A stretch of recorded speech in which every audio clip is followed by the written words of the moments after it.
नमस्कार। Last polity में विधान परिषद पढ़ रहे थे हम। विधान परिषद के सदस्यों का निर्वाचन पढ़ा। निर्वाचन दो तरह से था। एक में चुनाव होते हैं, एक प्रक्रिया चुनाव की है या एक भाग चुनाव का है और दूसरा भाग मनोनीत किए जाते हैं राज्यपाल के द्वारा।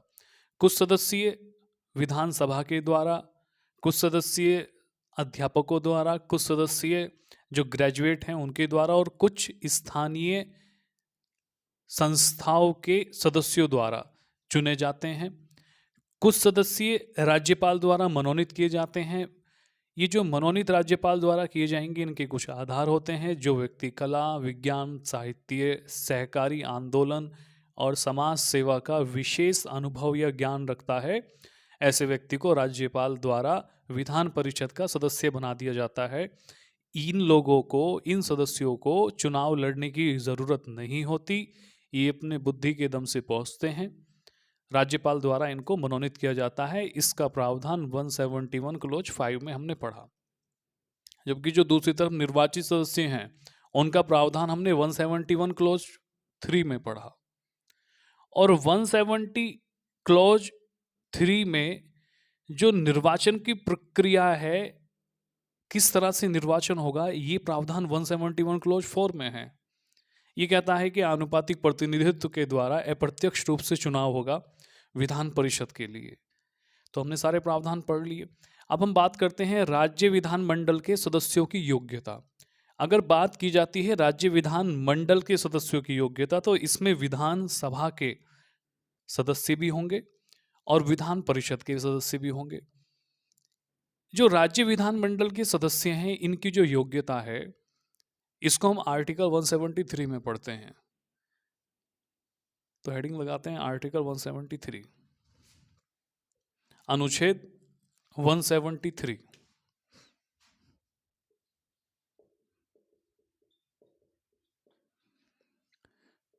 ये बात करता है राज्य विधानमंडल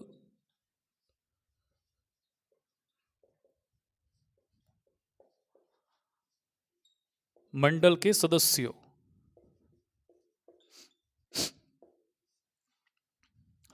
की योग्यताएं। अगर बात राज्य विधानमंडल की जा रही है, तो इसमें क्या क्या शामिल है? विधानसभा और विधान परिषद।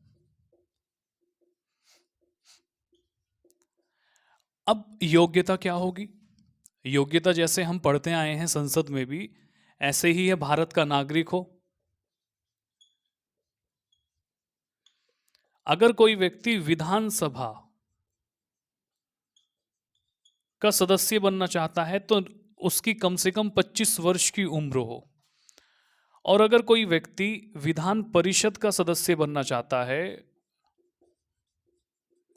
तो उसकी उम्र 30 वर्ष हो।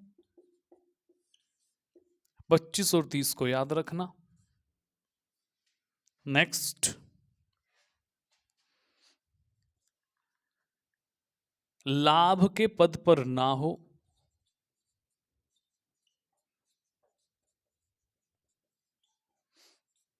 नेक्स्ट, संसद द्वारा बनाई गई विधि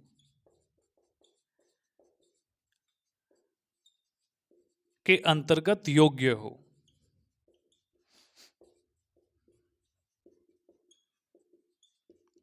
अब ये महत्व का है भाई। ये जो संसद ने विधि बना दी ना, संसद ने जो कानून बनाया है, उस कानून के अंतर्गत योग्य हो। अब प्रश्न यहां से पूछे जाते हैं। इसमें बहुत सारे ऐसे प्रावधान हैं जो वास्तव में महत्व के हैं और अच्छे प्रावधान हैं। तो हम इस टॉपिक की तरफ चलेंगे। संसद ऐसी कौन सी विधि संसद ने बनाई है जो राज्य विधानमंडल के सदस्यों की योग्यता निर्धारित करती है? तो इसके लिए हमें रिप्रेजेंटेटिव एक्ट पढ़ना होता है, मतलब जनप्रतिनिधि अधिनियम 1951। जो संसद ने विधि बनाई है, संसद द्वारा बनाई गई विधि।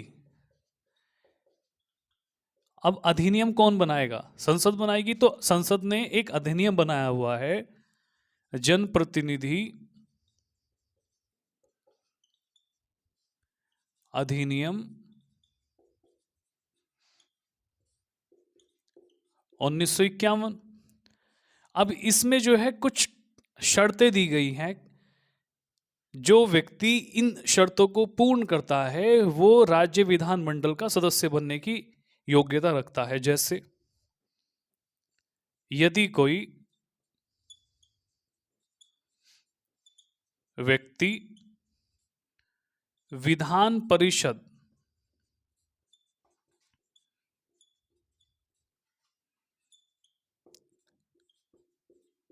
का सदस्य है,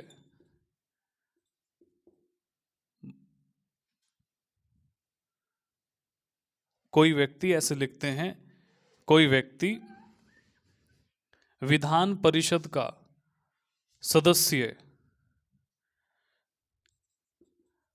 चुने जाने योग्य माना जाएगा यदि वह विधानसभा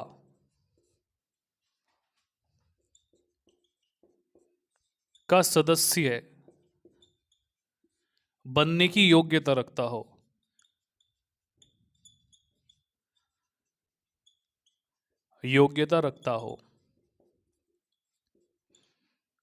सबसे पहला जो इसमें फैक्ट पढ़ना है, सबसे पहला फैक्ट इसमें पढ़ना है जो संसद ने रूल बनाया है कि किसी व्यक्ति को विधान परिषद का सदस्य चुने जाने योग्य तभी माना जाएगा जब वह विधानसभा का सदस्य बनने की योग्यता रखता हो।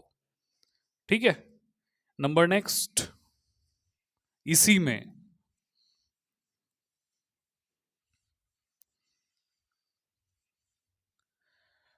दूसरी शर्त है, विधानसभा में या विधान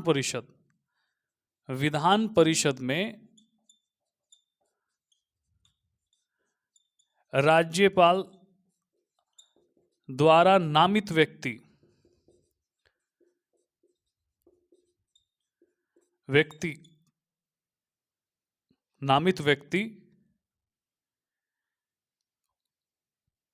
उस राज्य से, नामित व्यक्ति संबंधित राज्य से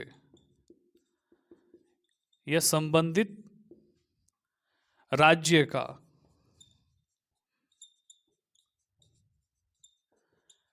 निवासी होगा। विधान परिषद में राज्यपाल द्वारा नामित व्यक्ति संबंधित राज्य का निवासी होगा। विधान परिषद में जो व्यक्ति निर्वाचित होना चाहते हैं उनका नामांकन राज्यपाल द्वारा किया जाता है। और उसके लिए क्या शर्त है इसमें, जो जनप्रतिनिधि अधिनियम 1951 है कि वो व्यक्ति जिस राज्य की विधान परिषद में जाना चाहता है उस राज्य का निवासी हो, ये बात कह रहा है। नेक्स्ट,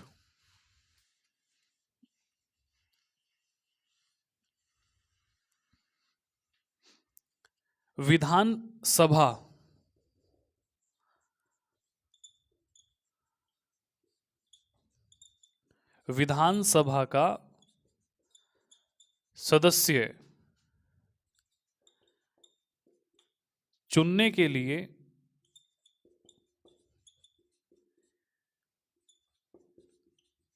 किसी व्यक्ति को या किसी व्यक्ति का नाम संबंधित राज्य के निर्वाचन क्षेत्र के मतदाता या निर्वाचन क्षेत्र की मतदाता सूची में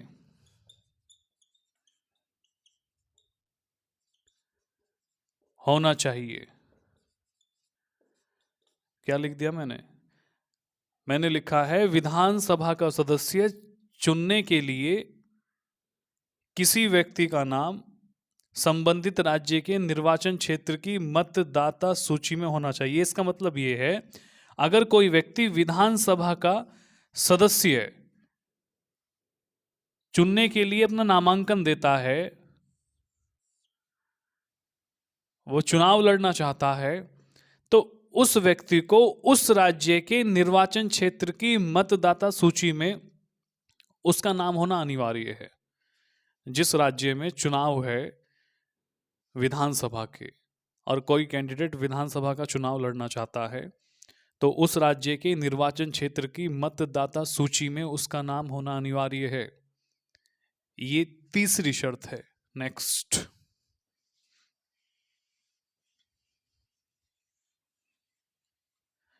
नेक्स्ट है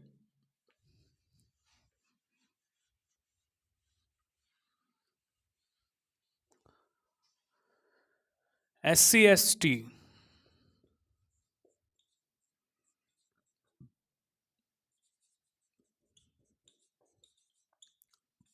आरक्षित सीटों पर केवल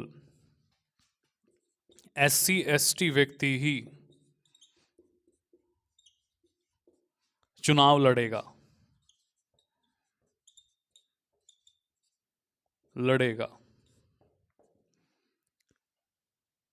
तथा कोई SC/ST व्यक्ति अन्य सीटों पर भी चुनाव लड़ सकता है। सीटों पर भी चुनाव लड़ सकता है। समझें, सरलता से समझें। किसी राज्य की विधानसभा में 100 सीटें हैं। मैं विधानसभा का ही उदाहरण ले रहा हूं और इसमें जो है ये तय कर दिया गया है 100 में से 15% और 7.5% SC/ST की सीटें हैं। इसका मतलब क्या? इसका मतलब लगभग 23 सीटें किनके लिए हैं? जो SC/ST हैं उनके लिए हैं। अब इन 23 सीटों पे केवल वो लोग ही चुनाव लड़ेंगे जो SC/ST हैं। SC/ST लोग इन 23 सीटों पे तो चुनाव लड़ सकते हैं। इसके अलावा जो 23 निकालकर इन 100 में से बच जाती हैं सीटें, उन पर भी चुनाव लड़ सकते हैं। क्या कहना चाह रहा हूं मैं कहना चाह रहा हूं जो 23 सीटें SC/ST के लिए रिजर्व की है संविधान ने, इन पर तो SC/ST का अधिकार होगा ही होगा। इन सीटों पे कोई और चुनाव लड़ ही नहीं सकता। इनके अलावा जो और सीटें बच जाती हैं, और कितनी बचती हैं? 77 सीटें बचती हैं। 77 और 23 कितना होगा भाई? ठीक है, ठीक है। इसके अलावा जो 77 सीटें बचती हैं, इन 77 सीटों पे भी SC/ST का कोई कैंडिडेट चुनाव लड़ सकता है। ये रूल है जनप्रतिनिधि अधिनियम 1951 का। अनुच्छेद 173 पढ़ा। अनुच्छेद 173 में क्या पढ़ा? इसमें जो है राज्य विधान मंडल के सदस्यों की योग्यताएं हैं। अब योग्यताएं दो तरह से समझी जाएंगी। एक योग्यता वो है जो संविधान ने दी है, जिसमें कहा गया है भारत का नागरिक हो, विधानसभा में जाता है तो 25 वर्ष की आयु पूर्ण कर चुका हो, विधान परिषद में जाता है तो 30 वर्ष की आयु पूर्ण कर चुका हो, लाभ के पद पर ना हो, और फिर कह देता है जो संसद विधि बनाकर तय कर दे योग्यता, वो भी मानी जाएगी। अब संसद ने तय किया हुआ है जनप्रतिनिधि अधिनियम 1951 के द्वारा, कोई ऐसा व्यक्ति जो विधान परिषद का चुनाव लड़ना चाहता है तो वो व्यक्ति विधानसभा का सदस्य बनने की भी योग्यता रखता हो। सबसे पहली शर्त जो संसद ने तय कर दी। दूसरी शर्त यह है कि विधान परिषद में नामांकन करने वाला व्यक्ति उस राज्य का निवासी होगा। तीसरी शर्त यह है विधानसभा का चुनाव लड़ने वाला व्यक्ति का नाम उस राज्य के निर्वाचन क्षेत्र की मतदाता सूची में होना अनिवार्य है।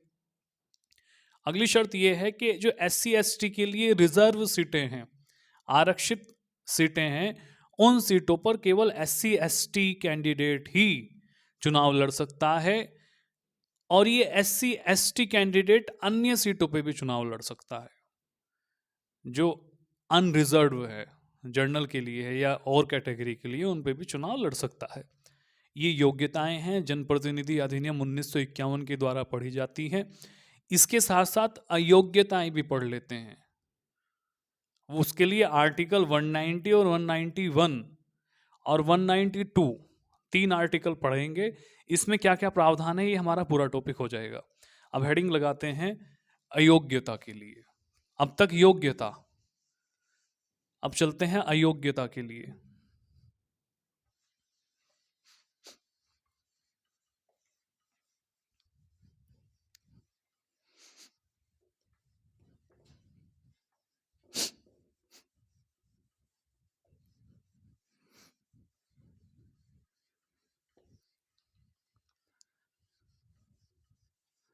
थोड़ी सी चीजें बदलेंगी इसमें,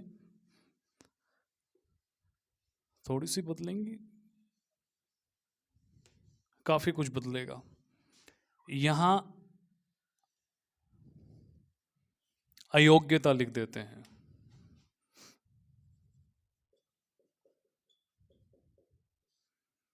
अयोग्यता, और इसको जो है हटा देते हैं यहां से। तो राज्य विधानमंडल के सदस्यों की अयोग्यता, अयोग्यता का जो प्रावधान है आर्टिकल 190 में 191, 192, जहां योग्यता है वहां अयोग्यता भी है।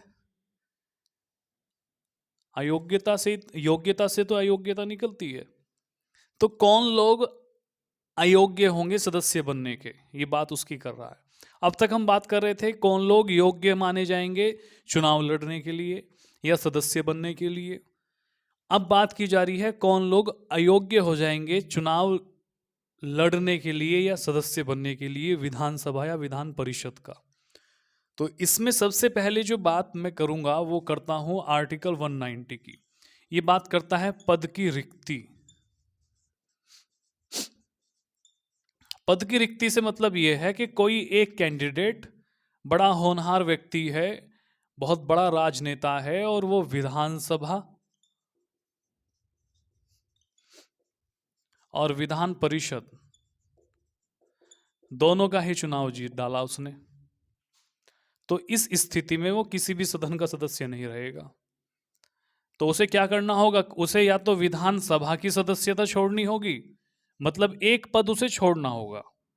आर्टिकल 190 कह रहा है ये अयोग्य हो जाएगा अगर वो दोनों सीटें चाहता है। तो पहली कंडीशन हमारा 190 खत्म हुआ।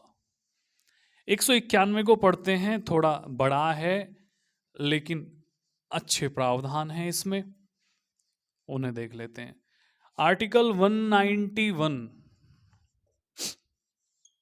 ये बात करता है कोई व्यक्ति राज्य विधानमंडल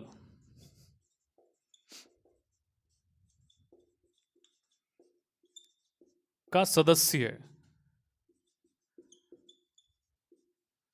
सदस्य बनने के अयोग्य होगा,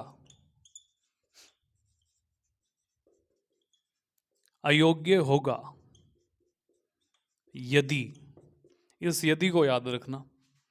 पहली कंडीशन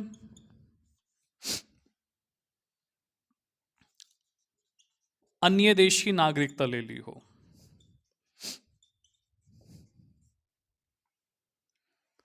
अन्य देश की नागरिकता ले ली हो।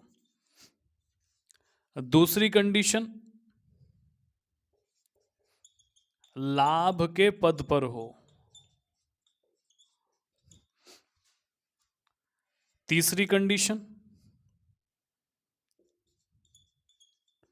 विकृत चित्त हो और इसकी घोषणा न्यायालय ने की हो।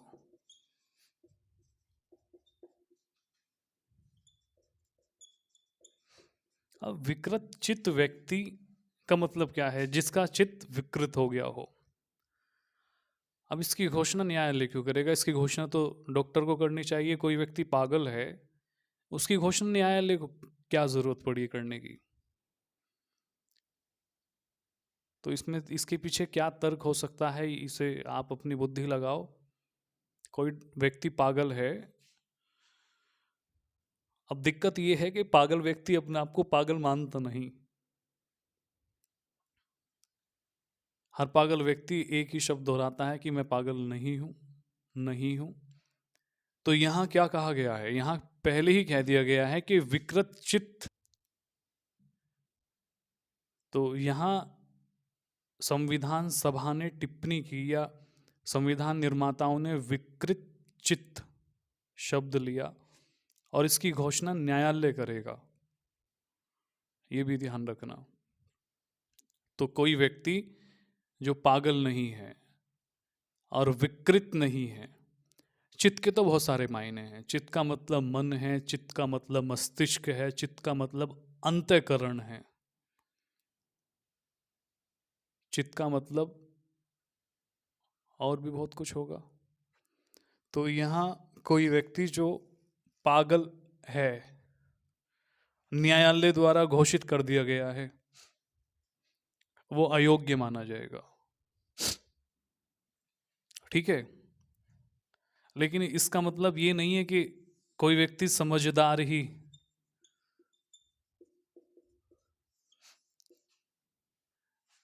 राजनीति में जाएगा। राजनीति के कोई पैमाने, संविधान ने, प्रधानमंत्री बहुत बड़ा पद है, सर्वशक्तिशाली पद है। प्रधानमंत्री का पद अपने आप में संपूर्ण है। ऐसे ही मंत्री परिषद, ऐसे ही मुख्यमंत्री राज्य का। लेकिन इसके लिए कोई भी साक्षरता पैमाना तैयार नहीं किया गया कि कौन व्यक्ति कितना पढ़ा लिखा होना चाहिए जब वो प्रधानमंत्री बन सकता है या मुख्यमंत्री बन सकता है। हर वो व्यक्ति जो होश में है, मतलब पागल नहीं है, वो राजनेता बन सकता है, पढ़ाई कितनी भी की हो। पढ़ाई से कोई मतलब नहीं होता। देखो, अनुभव चलाता है आदमी को, पढ़ाई नहीं चलाती। ये मेरा अनुभव है। किताबी ज्ञान किताबी ज्ञान किताबी ज्ञान होता है। किताबी ज्ञान से आदमी आगे बढ़ जाता है, बढ़ता है भाई, गलत हो जाएगी बात। ये विकृत चित्त न्यायालय द्वारा घोषित। और डी का मतलब क्या है? डी में जो है, जो दिवालिया हो गया है।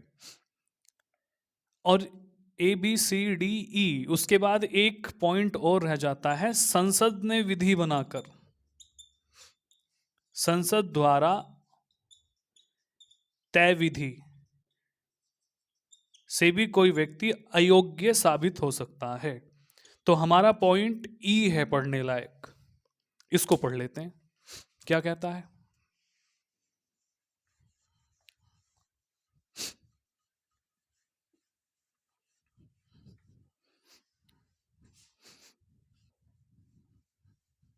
चलते हैं, जनप्रतिनिधि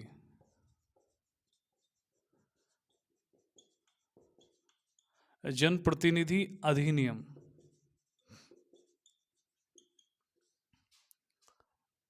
1951। अब ये बात कर रहा है अयोग्य होने की। कोई सदस्य अयोग्य माना जाएगा, किस कंडीशन में माना जाएगा? सबसे पहली स्थिति है, यदि कोई व्यक्ति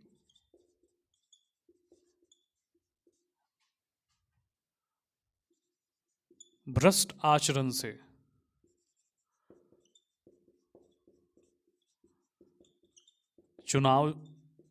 चुनाव जीते, या चुनावी अपराध में अपराध का दोषी पाया जाता है। अगर दोषी पाया गया है तो अयोग्य साबित हो जाएगा। ठीक है? दूसरी स्थिति, चुनावी खर्च का ब्यौरा बोलते हैं, लेखा जोखा, उपलब्ध ना कर पाया हो। शराब पिला दी उसने और पैसा बांट दिया घर घर जाकर, मिठाइयाँ खिला दी, घर में जाकर डब्बे पहुंचा दिए। अब उससे पूछा गया कहाँ से लाए, तो ब्यौरा नहीं है उसके पास, अयोग्य है। नेक्स्ट, भ्रष्टाचार, भ्रष्टाचार सिद्ध हो गया हो, भारत सरकार के अधीन या राज्य सरकार के अधीन किसी पद पर रहा हो, भ्रष्टाचार सिद्ध हो गया हो, अयोग्य है। नेक्स्ट, नेक्स्ट क्या है भाई? अस्पृश्यता, दहेज और सती प्रथा से संबंधित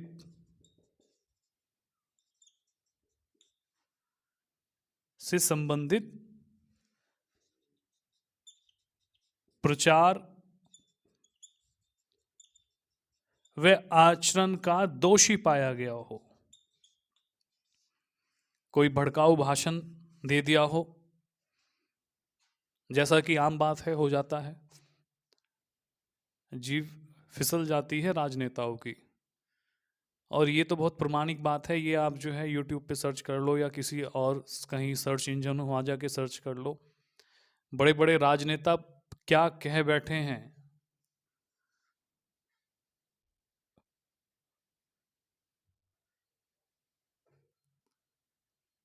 लेकिन राजनीति में एक बहुत बढ़िया फंडा है कि शब्द वापस लिए जा सकते हैं। जो कह दिया है गलत सलत, उसकी वापसी हो जाती है। अब ये हम लोगों के साथ नहीं है, हमने जो कह दिया वो कह दिया, अब सामने वाला जो है उसको पकड़ के बैठ गया। अब हम लाख कहें कि हम अपने शब्द वापस लेते हैं तो वापस नहीं होंगे। तो राजनीति में और आम जीवन में बहुत अंतर है। बड़े बड़े राजनेता चुनाव प्रचार के दौरान भड़काऊ भाषण दे देते हैं और अभद्र टिप्पणी कर देते हैं, बहुत कुछ हो जाता है। बिहार विधानसभा में भी देखने को मिला है, और एक बड़े राजनेता के द्वारा बयान था और फिर उन्होंने कहा कि मैं अपने शब्द वापस लेता हूं। तो चुनाव प्रचार में अगर ऐसा कुछ होता है तो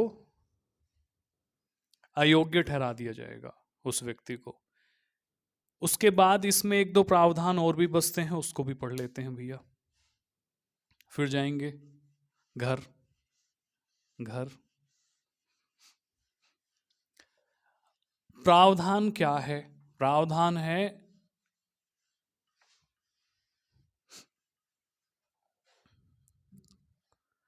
10वीं अनुसूची।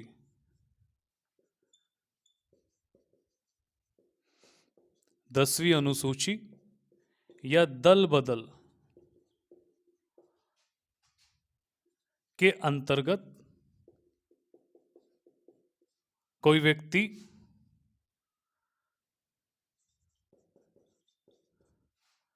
कोई सदस्य या व्यक्ति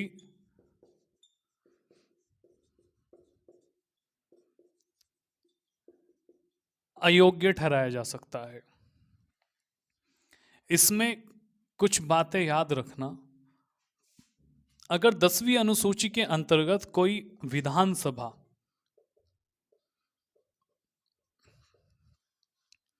का व्यक्ति अयोग्य ठहराया जाता है तो इसका जो जवाबदेही है या कौन अयोग्य ठहराएगा, वो अध्यक्ष करेंगे। अध्यक्ष किसी को अयोग्य ठहरा सकते हैं दल बदल अधिनियम के अंतर्गत, या 10वीं अनुसूची के अंदर जो आने वाला प्रावधान है दल बदल आता है। और विधान परिषद के संदर्भ में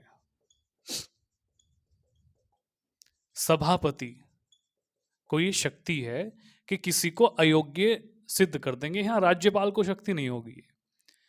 और इसमें यह भी याद रखना कि ये जो अयोग्य सिद्ध किया गया है, ये 1992 में 1992 में सुप्रीम कोर्ट ने यह कहा कि भी इस अयोग्यता की न्यायिक समीक्षा की जा सकती है। अगर आपने किसी को गलत तरीके से अयोग्य सिद्ध कर दिया, साबित कर दिया, सदस्यता छीन ली और वो सुप्रीम कोर्ट में आएगा तो हम उसकी न्यायिक समीक्षा कर लेंगे। 1992 का एक्ट है ये। तो ये योग्यता अयोग्यता हमें पढ़नी थी, हमने पढ़ा दी।